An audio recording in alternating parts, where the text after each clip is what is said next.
बिस्मिल्लाहिर्रहमानिर्रहीम। मैं लड़का था पर खूबसूरती में मां पर गया था। पहली नजर में देखने वाला हर शख्स मुझे लड़की समझता। मुझे अपने आप से शदीद नफरत होती। जब अचानक मेरी मां बीमार हो गई, पैसों की जरूरत पड़ी, तो मैंने लड़की बनकर मसाज सेंटर में जॉब शुरू कर दी। मैं वहां औरतों का मसाज करता। एक दिन वहां एक अमीर बाप की बेटी आई।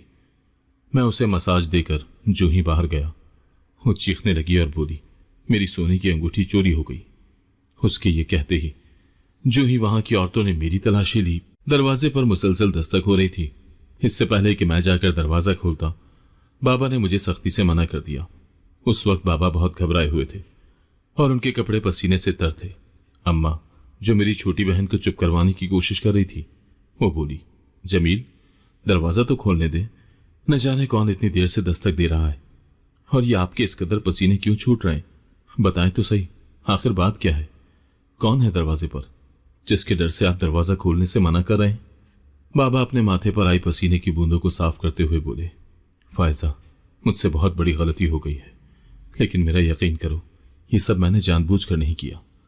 अम्मा बाबा को इस कदर परेशान देखकर खुद भी परेशान होते हुए बोली, आप कौन सी गलती की बात कर रहे हैं? इससे पहले कि बाबा कुछ भी कहते, खटाक से दरवाजा खुलने की आवाज आई। दरवाजा खुलने के फौरन बाद बहुत सारी पुलिस फोर्स हमारे घर में चारों तरफ फैल गई। मैं तो तब सिर्फ 10 साल का था। वो मंजर काबिले बयान नहीं। मैं और मेरी मां बेहवास खड़े देख रहे थे।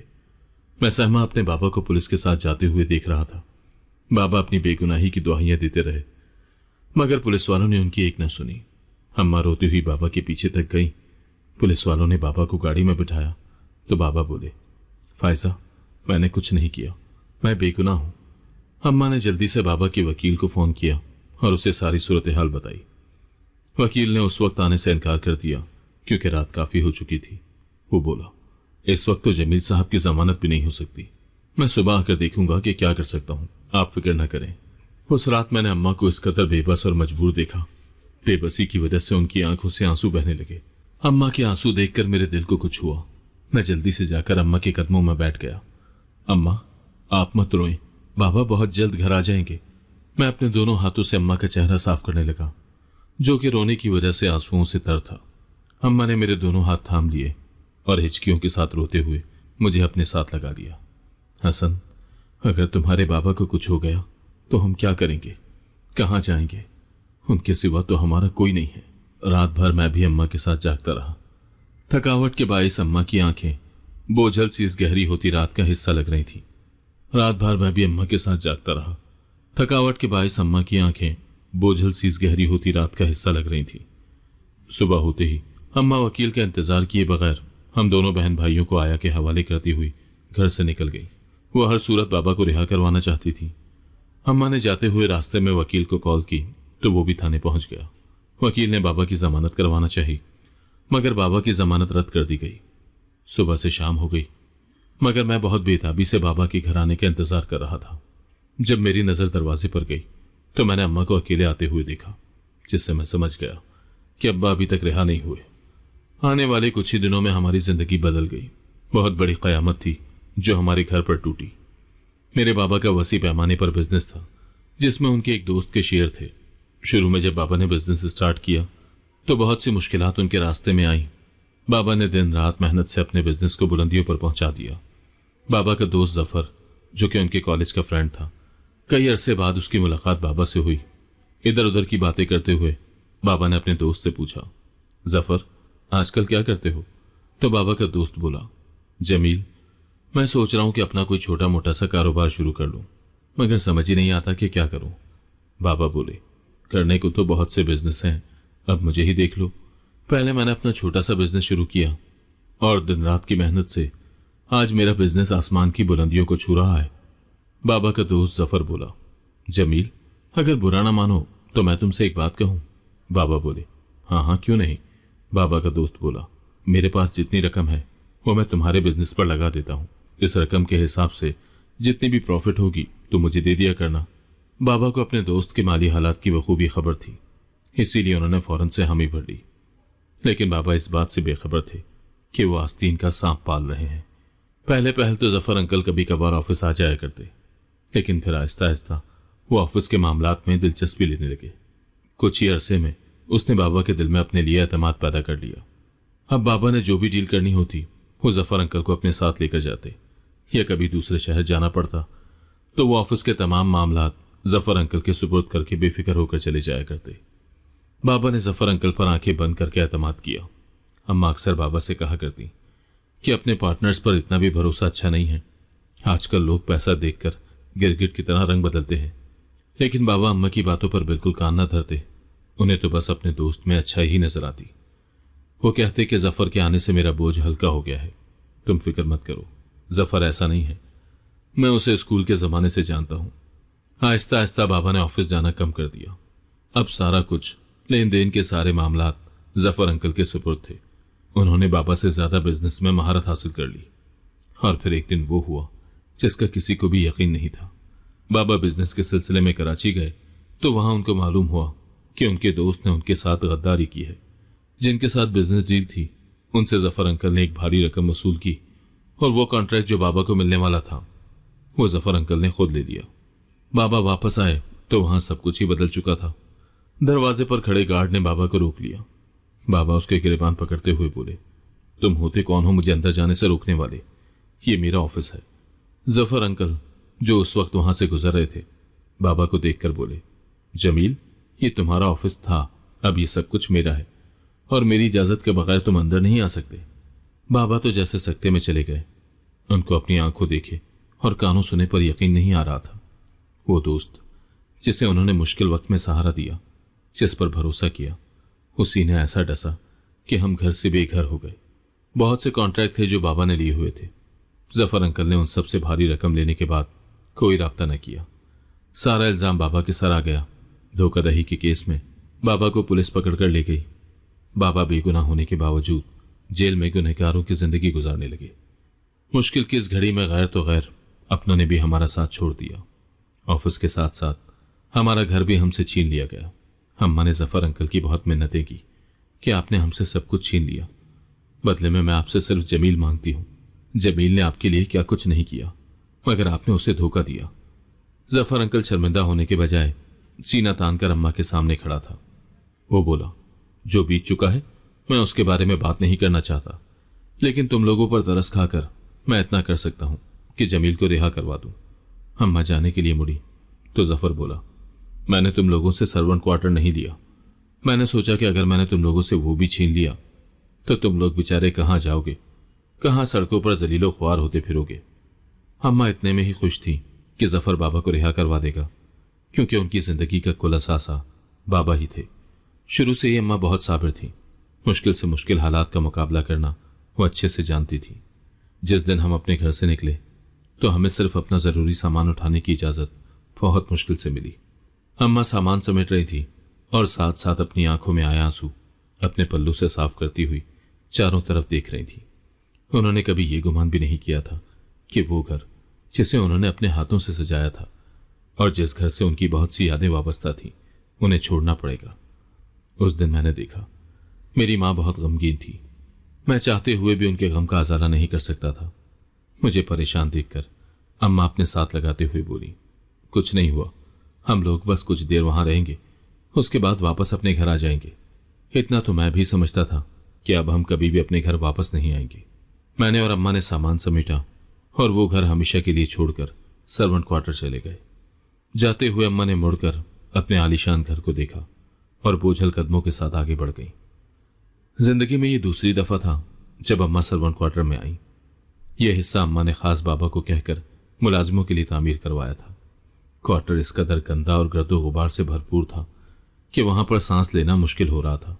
जब हम क्वार्टर के अंदरूनी हिस्से में गए तो गर्दो गुबार की वजह से अम्मा खांसने लगी।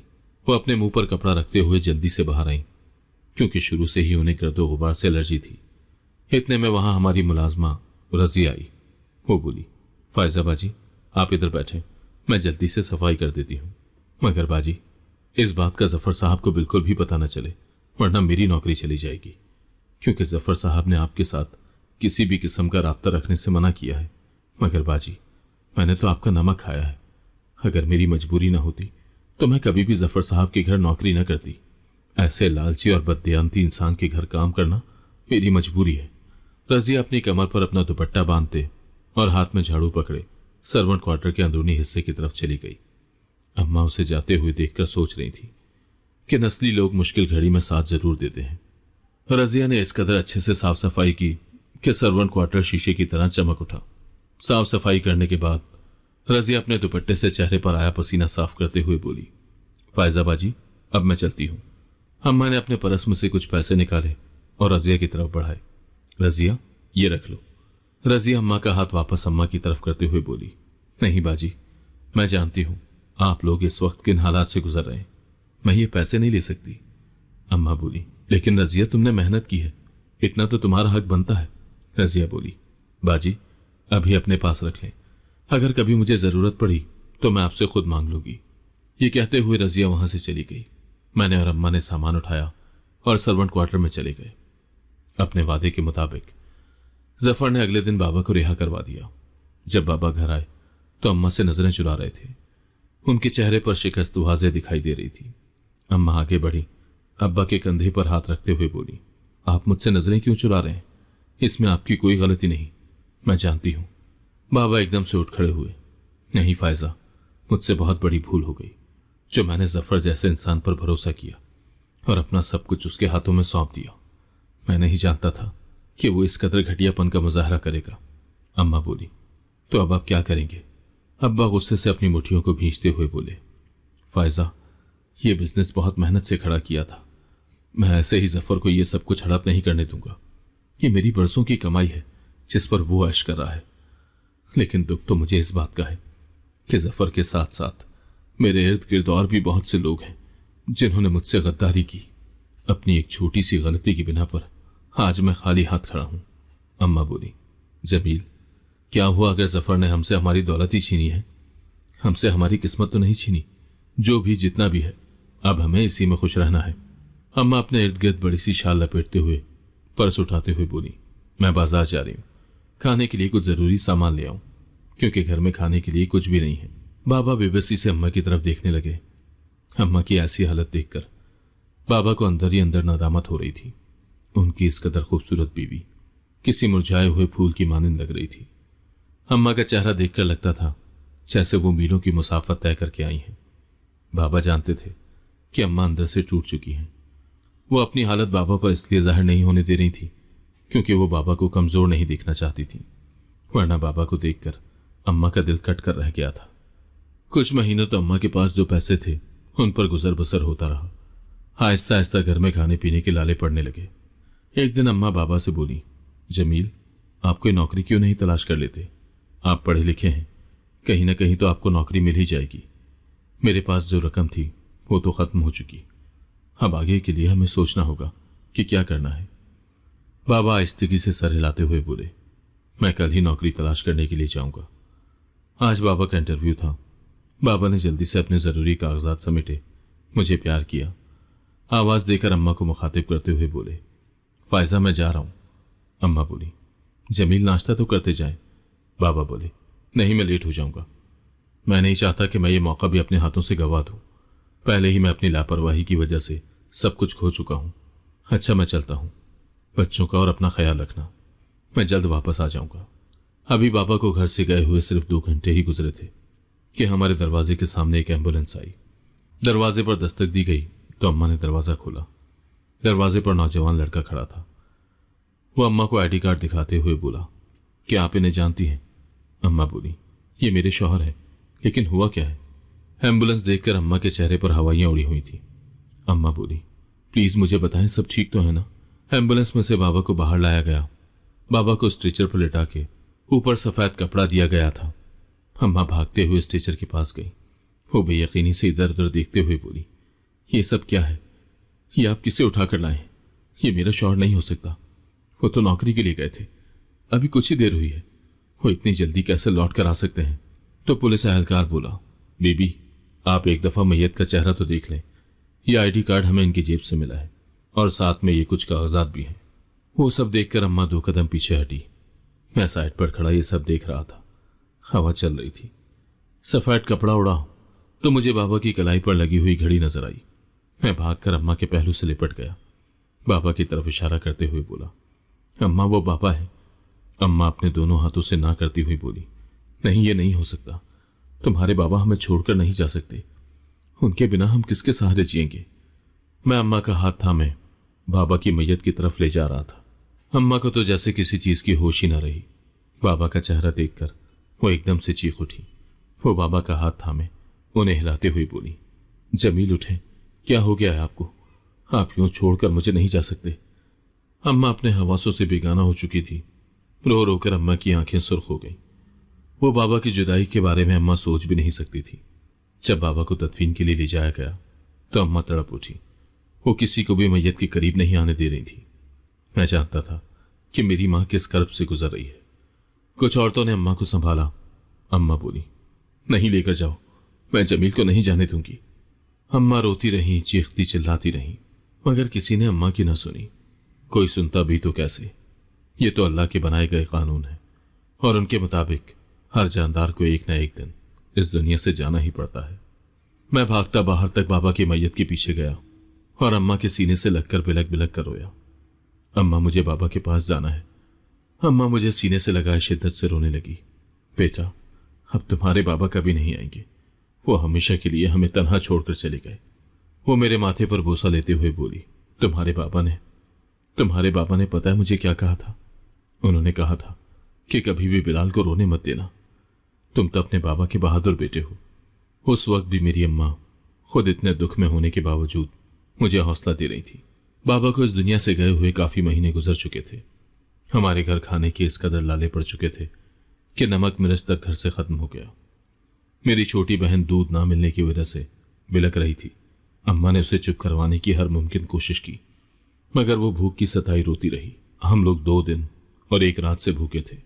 अपनी बहन को रोता हुआ देखकर मुझसे बर्दाश्त न हुआ। मैं बोला, अम्मा, मैं इसके लिए दूध लेकर आता हूं।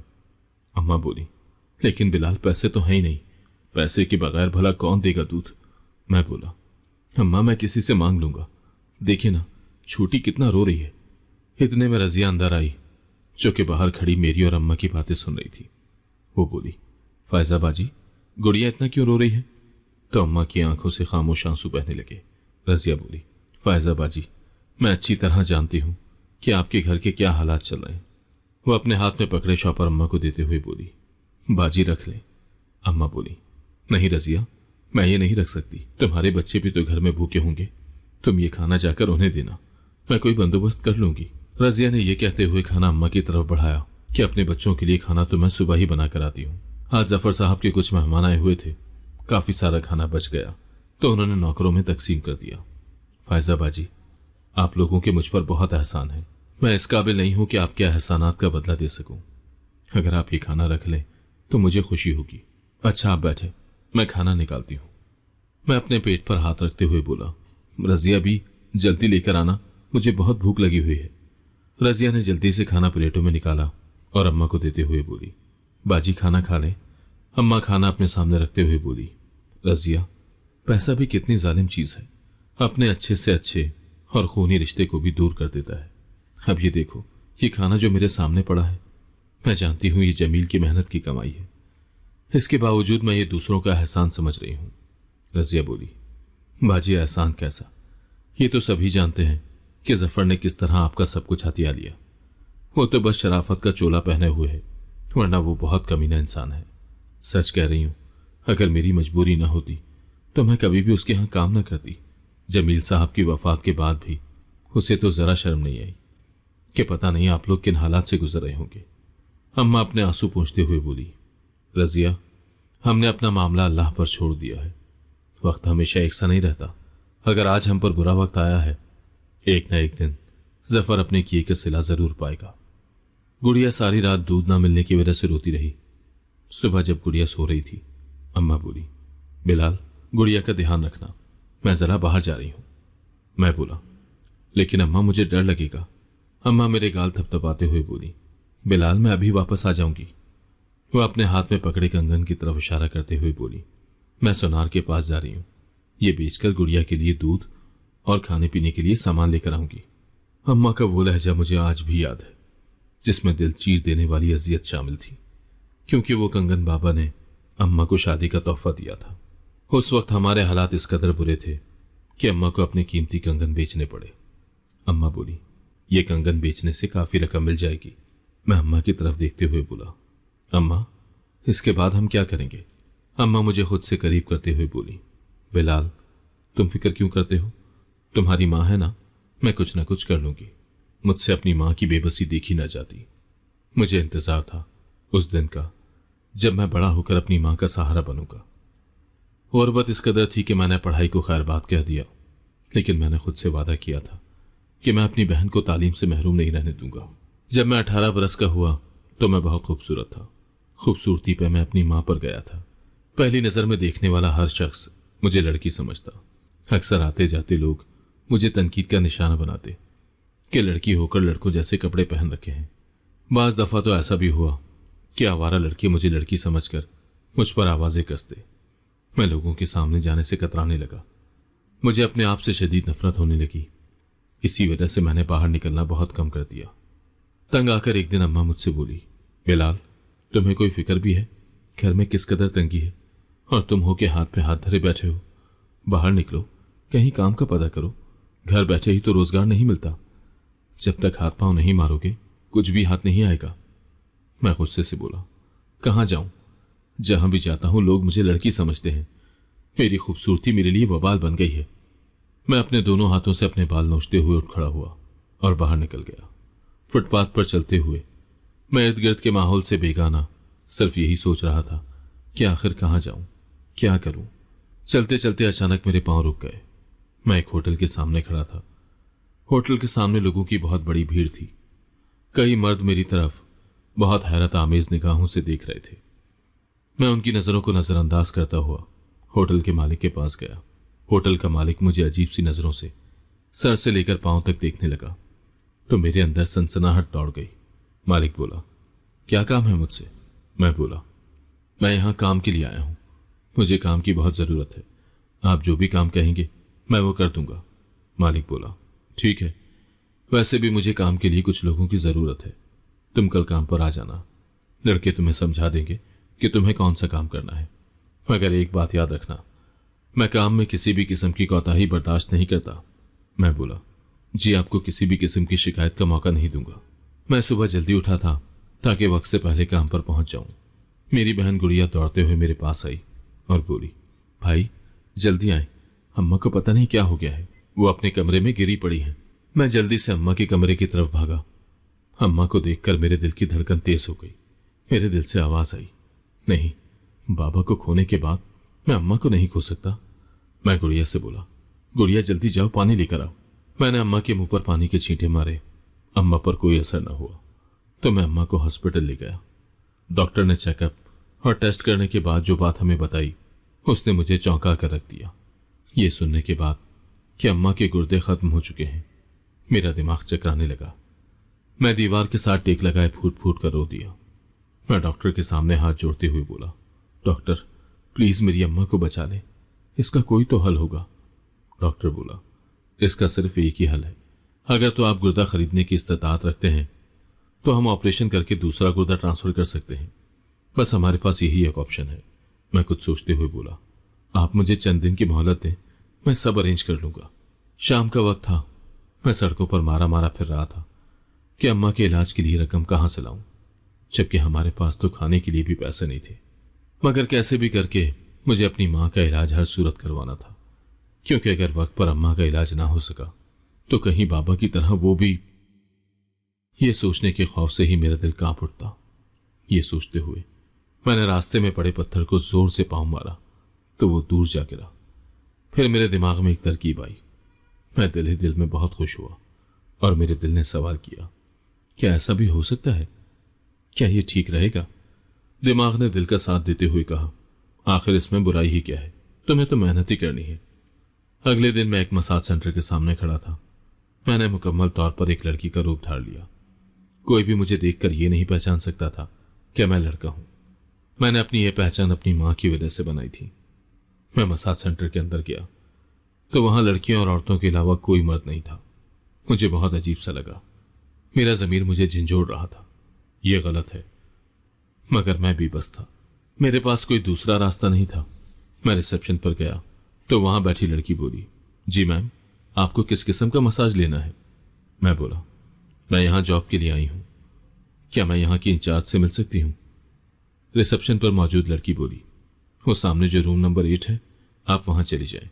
वहां मैम सिद्रा है, जॉब के बारे में आप उनसे बात कर लें।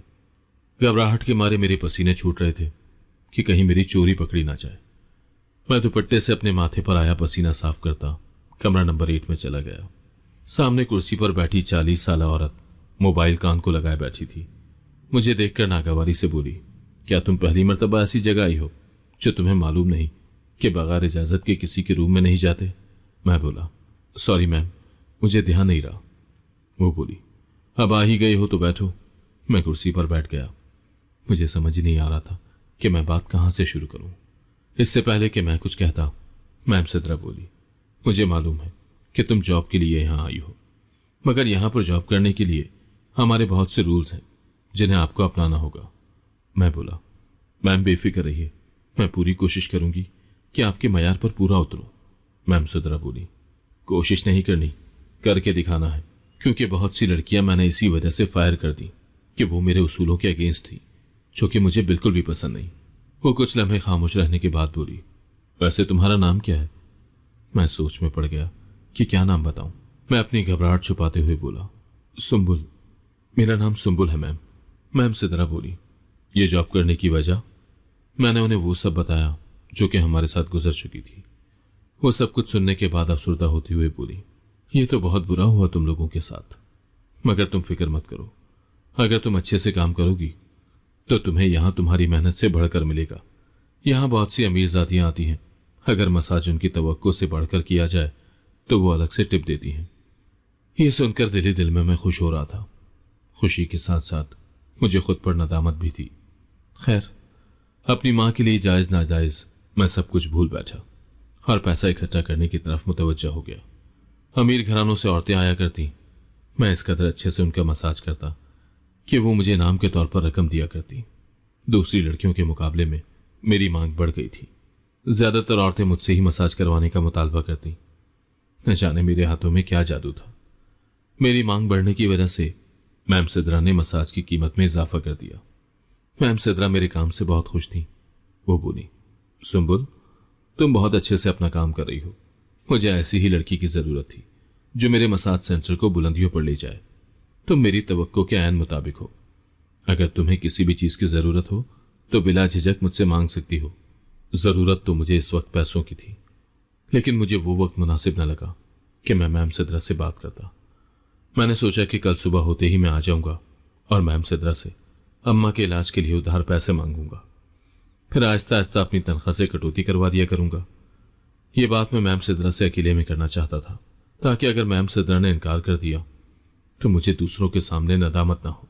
सुबह होते ही मैं नाश्ता किए बगैर घर से निकल पड़ा। मैम सिद्रा मुझे अपने सामने देखकर बहुत हैरान हुई, क्योंकि वो थोड़ी देर पहले ही जागी थी। सुंबुल, तुम इस वक्त यहाँ क्या कर रही हो? अभी तो सेंटर ओपन होने में काफी देर है। मैं अपने हाथों की उंगलियों को मरोड़ते हुए बोला, मैम, मुझे आपसे बहुत जरूरी बात करनी है, जो कि सबके सामने नहीं हो सकती। मैम सिद्रा मेरी तरफ ताज्जुब से देखते हुए बोली, क्या बात करना चाहती हो? आपने कहा था ना, मुझे किसी भी चीज की जरूरत हो तो मैं आपसे बोलूं। मैम सिद्रा बोली, हाँ हाँ कहा था। वो मेरा हाथ पकड़ते हुए मुझे अपने पास बिठाते हुए बोली, सुंबुल, सब खैर तो है ना? तुम्हारी अम्मा की तबीयत कैसी है? मैं बोला, जी वो ठीक है, उन्हीं के इलाज के लिए मुझे पैसों की जरूरत है, लेकिन मैम आप फिक्र न करें, मैं हर महीने अपनी तनख्वाह से कटौती करवाती रहूंगी और जब तक आपका कर्ज चुकता नहीं करूंगी यहां से कहीं नहीं जाऊंगी। मैम सिद्रा मेरे हाथ पर हाथ रखते हुए बोली, बताओ कितनी रकम चाहिए? यूं मैंने मैम सिद्रा से रकम लेकर फौरन डॉक्टर को दी और बोला कि आप अम्मा का इलाज शुरू करें। जब मैं अम्मा के कमरे में गया तो मेरी बहन गुड़िया मुझसे लिपट कर रोने लगी।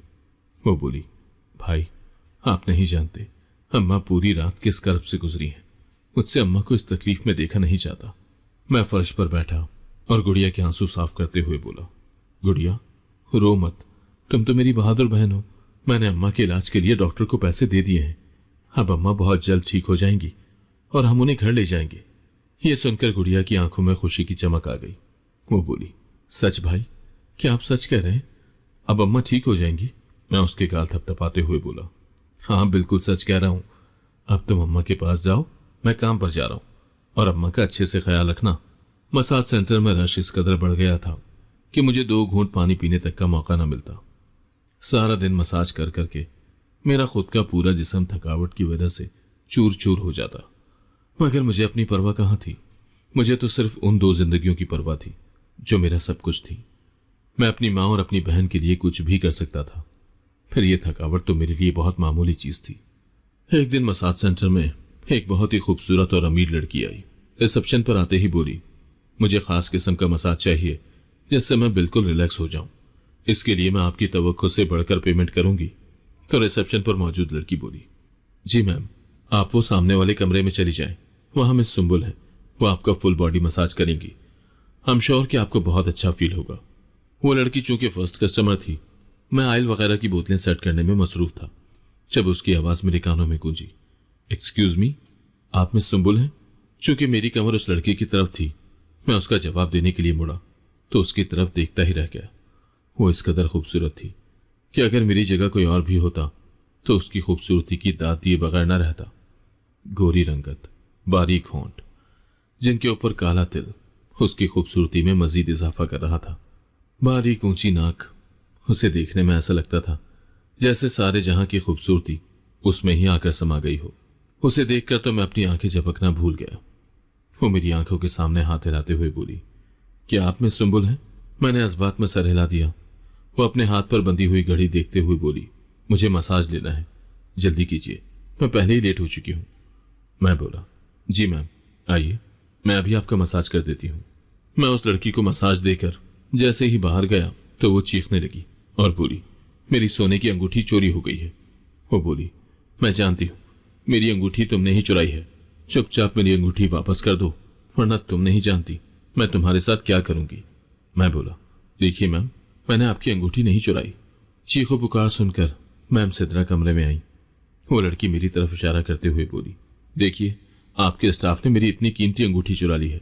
मैम सिद्रा ने कुछ सीनियर औरतों को मेरी तलाशी लेने के लिए कहा। यह सुनकर मेरी हवाइयां उड़ गई। मैं सोच में पड़ गया कि अब मेरा क्या बनेगा। अब तो मैं कहीं का नहीं रहूंगा। इससे पहले कि वो औरतें मुझे छूती, वो लड़की एकदम मेरे सामने आई और बोली, आप सब लोग बाहर जाएं, मैं खुद इसकी तलाशी लूंगी और अपनी अंगूठी इससे बरामद करके ही रहूंगी। कमरे में मौजूद सब लड़कियां बाहर चली गईं। अब कमरे में सिर्फ मैं और वो अमीरजादी लड़की थी। मेरे दिल की धड़कनें बेतरतीब हो रही थी। कमरे से बाहर तमाम लेडीज मुझे हैरत भरी निगाहों से देख रही थी, जैसे कि मैं कोई बहुत बड़ा गुंडा या चोर हूं। कुछ देर बाद वो लड़की बाहर आई और बोली, सॉरी, मुझसे बाय मिस्टेक ही हो गया, मेरी अंगूठी मेरे बैग में थी, मुझे लगा कि शायद आपके स्टाफ में से किसी ने चुरा ली है। वो दिन मैंने मसाज सेंटर में बहुत मुश्किल से गुजारा। उसने मुझसे मेरा मोबाइल नंबर ले लिया और शाम को मिलने के लिए कहा। हम एक रेस्टोरेंट में मिले। शर्मिंदगी के बायस उसके सामने मेरी निगाहें झुकी हुई थी। हम दोनों के दरमियान कुछ देर खामोशी छाई रही। उसने खामोशी को तोड़ा। वो बोली, देखो, मैं नहीं जानती कि तुम कौन हो और किस मजबूरी के तहत ये सब कर रहे हो। मैं बस इतना जानती हूं कि जो तुम कर रहे हो वो गलत है। मेरी जगह अगर कोई और लड़की होती तो तुम्हें कब का पुलिस के हवाले कर चुकी होती। ये तो मैं तुम्हारी तलाशी लेने के बाद अच्छी तरह जान गई हूं कि तुम लड़के हो। मैं अपनी नजरें टेबल पर जमाए बोला, ये सब करना मेरी मजबूरी है। मुझे भी इस बात पर नदामत और शर्मिंदगी है, मगर मेरे पास इसके अलावा दूसरा और कोई चारा नहीं। उधर मेरी माँ अस्पताल में पड़ी जिंदगी और मौत की जंग लड़ रही है। आपकी बहुत मेहरबानी होगी, प्लीज आप किसी को मत बताना कि मैं एक लड़का हूं, क्योंकि मैंने मैम सिद्रा से रकम ले रखी है जो मुझे चुकता करनी है। अगर उन्हें मेरी हकीकत के बारे में पता चल गया तो मैं कहीं का नहीं रहूंगा। वो खोजती हुई नजरों से मेरी तरफ देखते हुए बोली, तुम ये काम छोड़ दो, इसके लिए मैं तुम्हें मुंह मांगी कीमत दूंगी। मैं बोला, ये सब मैं मेहनत से कमाता हूं, और रही आपसे लेने की बात तो मैं खैरात नहीं लेता। वो कहने लगी, खैरात नहीं, उधार समझ कर ले लो, जब कभी तुम्हारे पास हुए तो मुझे लौटा देना। उसने अपने बैग से एक भारी रकम निकाली, मेरे सामने रखते हुए बोली, तुम आज ही वो जॉब छोड़ रहे हो, वरना मैं सबको सच बता दूंगी। उन पैसों के साथ उसके घर का एड्रेस भी था। वो बोली, अगर कभी किसी चीज की जरूरत हुई तो मुझसे राब्ता कर सकते हो, वैसे अब हमारी मुलाकात होती रहेगी। ये कहकर वो उठकर चली गई। डॉक्टर्स ने माँ का ऑपरेशन किया जो कि कामयाब रहा। माँ के होश में आने के बाद मैंने अम्मा को सब कुछ सच बता दिया और ये भी बताया कि बिया ने मुझे एक भारी रकम दी है। अम्मा बोली, फौरन जाकर उसे उसकी रकम वापस कराओ। तुम कहां से दोगे इतनी बड़ी रकम? इसीलिए अभी के अभी जाओ और उस लड़की को ये पैसे वापस करके आओ। मैंने वो पैसे उठाए और उसके बताए गए पते पर उसके घर चला गया। ये देखकर मुझे हैरत का शदीद झटका लगा कि मैं जिस घर के सामने खड़ा था वो तो मेरा अपना ही घर था। तो क्या ये ख्याल आते ही मैंने इस ख्याल को अपने दिमाग से झटक दिया। नहीं, ऐसा नहीं हो सकता। बिया उस लालची जफर की बेटी नहीं हो सकती। वो तो दूसरों का एहसास करने वाली है, जबकि जफर अंकल ने तो हमें बड़ी बेरहमी से घर से बेघर कर दिया। मैं हाथ में पैसे पकड़े अभी मेन हॉल में एंटर ही हुआ था कि मेरी नजर उस मक्कार और फरेबी जफर पर पड़ी। उसने तो मुझे ना पहचाना, अलबत्ता मैं उसके चेहरे को कैसे भूल सकता था जिसकी वजह से हमने अपना इतना कुछ खोया। वो घर पर मौजूद नहीं थी तो मैं पैसे लेकर यूं ही घर आ गया। वो पैसे अम्मा के हाथ पर रखते हुए बोला, अम्मा, ये पैसे बिया को वापस देने की कोई जरूरत नहीं है, क्योंकि ये मेरे बाबा की मेहनत के पैसे हैं, तो हम क्यों करें उन्हें वापस। अम्मा बोली, बिलाल, तुम कैसी बातें कर रहे हो? भला ये तुम्हारे बाबा की मेहनत के पैसे कैसे हो सकते हैं? मैं बोला, अम्मा, आप जानती हैं बिया किसकी बेटी है? बिया जफर अंकल की बेटी है। इसी हिसाब से तो ये पैसे हमारे ही हुए ना। अब देखना मैं जफर अंकल के साथ कैसे हिसाब बराबर करता हूं। जिस तरह उसने मेरे बाबा को बिजनेस और घर से फारिग कर दिया, बिल्कुल उसी तरह मैं उसे भी घर से बेघर कर दूंगा।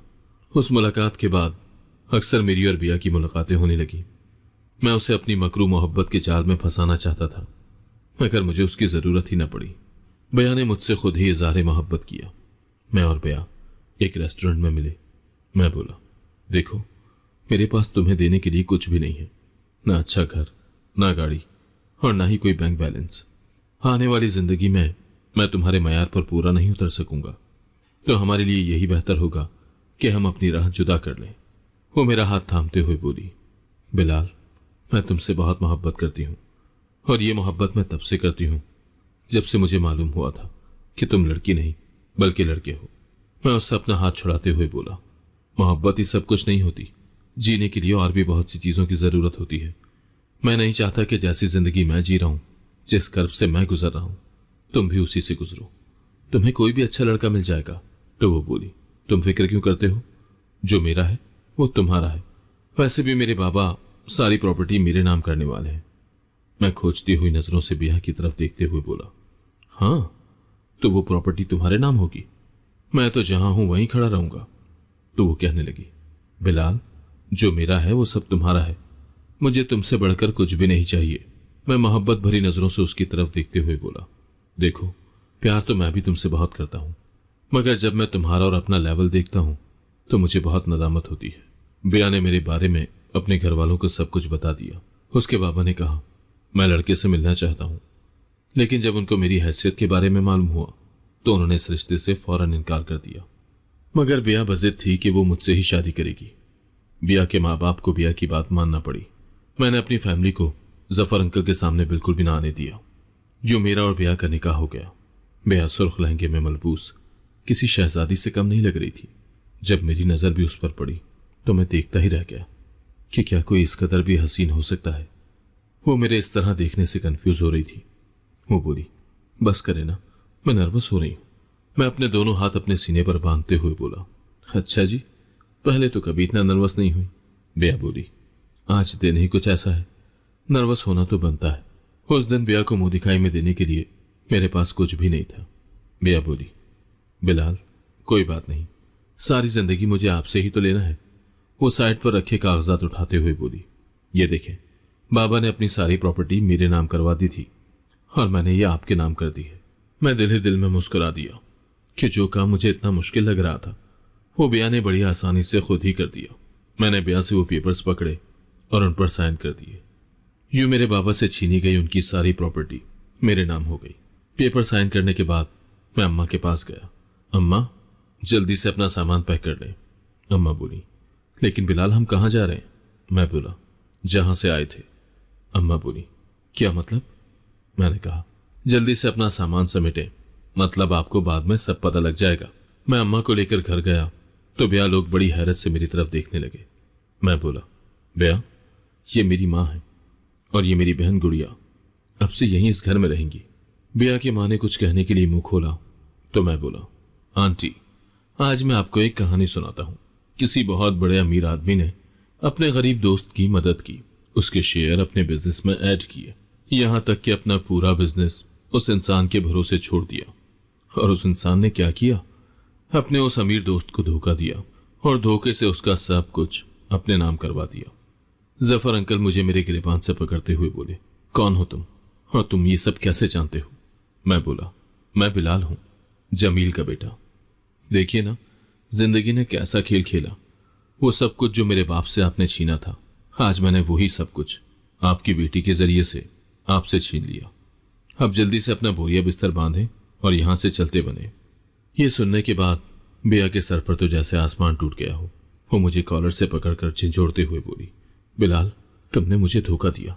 मुझे दुख इस बात का नहीं है कि मैंने सारी प्रॉपर्टी तुम्हारे नाम कर दी, बल्कि दुख यह है कि तुमने मुझे धोखा दिया। मैं बिया का बाजू पकड़ते हुए बोला, मैंने तुम्हें कोई धोखा नहीं दिया। मैं अब भी तुमसे उतनी ही शिद्दत से मोहब्बत करता हूं जितनी कि पहले करता था, और मैं हरगिज तुम्हें नहीं जाने दूंगा। तुम इस घर की इज्जत हो और इस घर में ही रहोगी। अंकल मेरे सामने हाथ जोड़ते हुए बोला, बिलाल, हो सके तो मुझे माफ कर दो, लेकिन हमें यूं दरबदर रुस्वा होने से बचा लो। मैं बोला, आप इस काबिल तो नहीं है, लेकिन फिर भी सर्वेंट क्वार्टर खाली है। अगर आप चाहें तो वहां जाकर रह सकते हैं। अगर आप लोग बिया के माँ बाप ना होते तो मैं आपको एक सेकंड के लिए भी अपने पास बर्दाश्त न करता। बिया के बाबा उसके सर पर हाथ रखने के लिए आगे बढ़े। बिया ने उनका हाथ झटक दिया और बोली, मैं नहीं जानती थी कि आप किसी और की मेहनत की कमाई पर ऐश कर रहे हैं। मुझे खुद पे शर्म आती है कि मैं आपकी बेटी हूं। जफर अंकल जाते हुए एक दफा फिर माफी मांगते हुए बोले, अगर हो सके तो हमें माफ कर देना। उस घर में आने के बाद अम्मा के चेहरे पर एक अलग ही खुशी थी। अम्मा ने आगे बढ़कर बिया को गले से लगा लिया और बोली, बिया, आज तुमने साबित कर दिया कि शौहर की मोहब्बत से बढ़कर कुछ भी नहीं है। मुझे अपने बेटी की किस्मत पर रश्क है कि तुम जैसी लड़की उसकी शरीके हयात है, जिसने ना सिर्फ अपना बल्कि हर चीज मेरे बेटे के नाम लिख दी है। मैंने आगे बढ़कर बिया और अम्मा को अपने साथ लगा लिया और बोला, भाई, इन मोहब्बतों का हकदार मैं भी हूं। अब सिर्फ इस घर में मोहब्बतें ही मोहब्बतें हैं, और ये सब बिया की सच्ची मोहब्बत का सिला है। अगर आपको आज की कहानी पसंद आई है तो वीडियो को जरूर लाइक कीजिएगा और अपने दोस्तों के साथ भी शेयर कीजिएगा। और हां, अगर आपने अभी तक हमारा चैनल सब्सक्राइब नहीं किया तो जरूर सब्सक्राइब करें। मिलते हैं कल एक नई और दिलचस्प कहानी के साथ। अल्लाह हाफिज।